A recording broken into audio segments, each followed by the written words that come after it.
Познат по својот екстравагантен и јасен стил, честопати остар на јазик, модниот критичар и стилист Сергеј Варушлија повторно стана главна тема на модната сцена со спектакуларното појавување на ревијата на брендот Митров. Тој се појави во креација кој само тој знае да ја изнесе. Провокативно, моќно и во својот препознатлив стил. Со само неколку негови чекори по модната писта, сите присутни останаа без збор. Таквото влијание и присуство не се заборава лесно.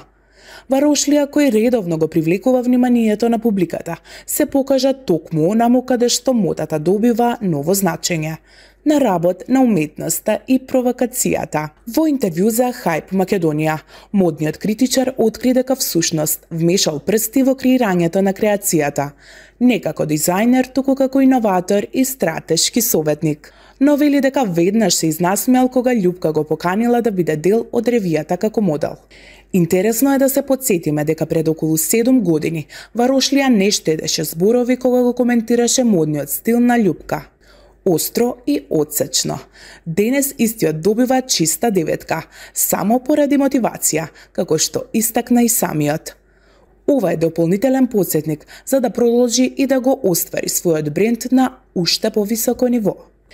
Нема како да не споменеме дека Сергеј неодамна ја остави позадината со пеачката Елена Ристеска, по серијата јавни недоразбирања поврзани со неговите критики кон нејзиниот стил. Кога го прашавме дали имаат контакт по нивното спектакуларно помирување, Варушлија истакна дека ниту ја чул, ниту ја видел Елена. Сергеј Варушлија е жив доказ дека модата не е само за изглед, туку е идентитет, харизма, став, па дури и конфликт. И токму затоа, кога тој се појави, светот на домашната модна сцена знае дека ќе се случи нешто кое не може да се игнорира. Сергеј, морам да ти признаам дека прекрасно изгледаш. Сите ги воодушеви со твојот изглед, во твој стил специфичен. Дали забрка прстите во креацијата, ме интересира? Да бидам искрен, да, забрка прсти. Љупка имаше една многу добра идеја, како да го склопиме сето ова, меѓутоа го направивме заедно. Јас и она седнавме и го направивме и да бидам свој, и да биде тоа автентично, и да можам да го носам и да изгледат нешто што личи на мене, така да апсолутно забрка прсти. Сергеј, во едно наше интервју истакна дека одамна, значи во минатото, си знаел да ја боцнеш Љупка малце за незините модни избори. Дали денес гледаш различна жена пред себе? Нормално дека гледам различна жена, заради тоа што Љупка е свесна за многу работи. Сите сме пораснале. Од тогаш се проведени 7 години. Ако човек не еволуира за 7 години, мислам дека, нели, Љупка апсолутно и променета, има и друга природа. Сите сме правеле грешки некогаш. И јас сум правил грешки, меѓутоа јас и ден денес како ќе најдам на луѓе што ги имам искритикувано, во Струмица сум во моментов, значи Струмица во одреден момент мене ми беше таргет. Меѓутоа јас денеска сретнав на моје големо задоволство луѓе кои што сум ги искритикувал и кои што ми подале рака и рекле дека сум бил апсолутно во право. И не се навредиле. Види, Љупка е јавна личност. Љупка знае да износи критика. Така да тоа е тоа. Дали те изненади поканата да бидеш дел од незината ревија после 7 години? Се среќава со Љупка во едно поинакво издание, она направи бренд од своето име. Дали те изненади поканата? Да, ме изненади и ми падна многу смешно, заради тоа што она ми ја кажа низината замисла каква е. И во првиот момент кога ми рече да настапиш ти на ревија, мене ми беше ридикулозно смешно сето тоа, меѓутоа после кога се видовме и кога ми објасни каков е концептот и во што можам да ја помогнам, нели сето тоа како да изгледа, апсолутно ми се допадна и апсолутно се нафатив на истото. Колекцијата ја слави женската сила, крепкост. Дали тоа се чувствуваше во сите креации според тебе? Сите креации имаат приказка сами за себе. Сите креации носат асоциација од некако си цвеќе. Секоја креација си има некоја своја приказна. Секоја креација е многу уникатна. Сите креации се многу детално изработени. Мене тоа ми се допадна. Сите тие детално изработени елементи, така да подобро јас да не зборувам за колекцијата на Љупка, мислам дека подобро не ја да ја прашаш, али дефинитивно е така. Дали гостите го испочитува адрескот? Имам наочари за сонце, имам црн вел околу глава, така да немав време да посветам на гостите, заради тоа што оправдано бев оптеретен сам со себе денеска. Така. Кажи ми, дали ова е настан од светски размери кој се случил во последно време кај нас?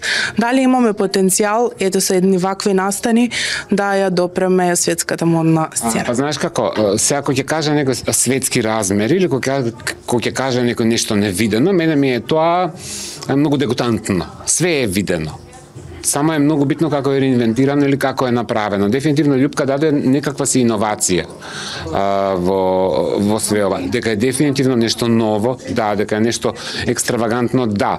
Дека има хот котур тука, има. Сега за светски размери има уште многу повеќе работа, меѓутоа има многу волја во себе и многу труд. Дали за крај конечно заслужи 10 код Сергеј? Љупка ќе ја држам на 9 само ради мотивација. Свеќаш? Да, апсолутно. Затоа што ако е 10 се откажеш. Јас за себе стално давам 9. Заради тоа што ти? 9. Заради мотивација? Јас сум доста измотивирана. Добро, 11 ми. Така. Сергеј, морам да те прашам, нема како да не те прашам. Како оди пријателството со Елена Ристевска? Дали се слушате, дали сте се слушнале после вашето спектакуларно помирување на некој начин? Тоа беше пресмешно тамо, од тогаш нити сум ја чул, нити сум ја видел, искрено ти кажам. Не знам. Тогаш се случи тоа што се случи и толку, мислам, тоа е. Ке видиме во иднина. Сергеј, морам да те прашам, имаме една рубрика, се вика Kiss, Marry or Kill. Ти давам 3 личности, која би ја оженил, која би ја бакнал и која би ја откачил, не мора да кажам упил. Добро. Значи, така е. Имаме Елена Ристевска, Каролина Гочева и Мија Костова. Дефинитивно е жена Мија. Фиксно. Зошто? Затоа што слабост ми е некако. Затоа што така. Затоа што не дава. Зашто стално вика не, заради тоа. Би ја бацил дефинитивно Каролина. Елена Ристевска сега по дефолт падна на 3-то место. Тоа е. Сергеј, ти благодарам. Сегаш интервјуата со тебе се доста интересни. Би сакала да траат малце подолго, ама ете времето ни кажува. Времето ни дозволува. Тука сум секогаш за Hype TV МК, така да секогаш кога има нешто интересно, ќе бидеме во комуникација.